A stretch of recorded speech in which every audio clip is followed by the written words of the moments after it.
This is a helpful story about encouragement. Listen closely. Get the message.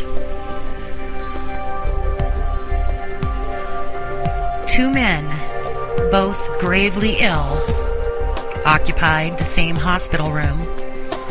One man was allowed to sit up in his bed for an hour every afternoon to help drain the fluid from his lungs. His bed was next to the room's sole window. The other man had to spend all of his time fixed on his back. The men babbled for hours on end.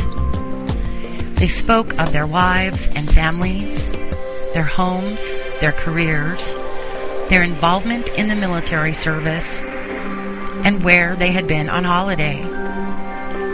And each afternoon, when the man in the bed by the window could sit up, he would pass the time by reporting to his roommate all the things he could see outside the window. The man in the other bed started to live for those 1 hour periods, where his world would be broadened and enlivened by all the action and color of the world outdoors. The window overlooked a park with a lovely lake. Ducks and swans played on the water, while youngsters sailed their model boats. Young lovers walked arm in arm amid flowers of every color of the rainbow. Grand old trees graced the landscape, and a fine view of the city horizon could be seen in the distance. As the man by the window described all this in keen detail, the man on the other side of the room would shut his eyes and imagine the picturesque scene.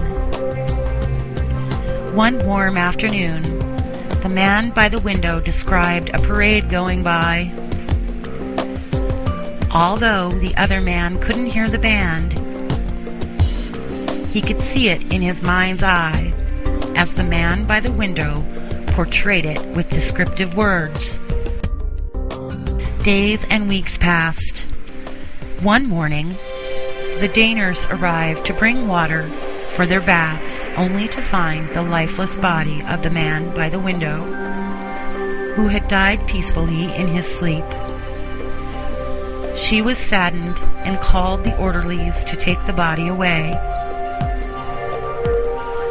As soon as it appeared appropriate, the other man asked if he could move next to the window.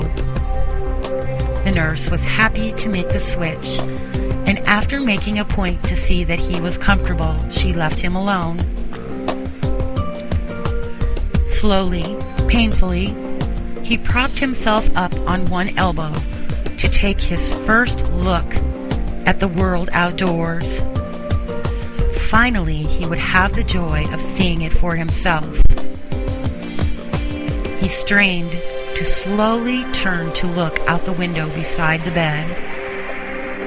It faced a blank wall.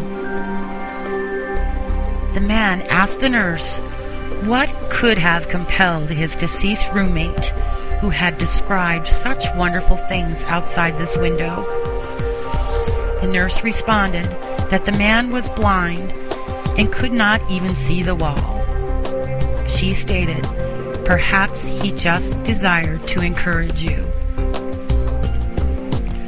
Think of this story often and see how many people you can encourage today with a kind word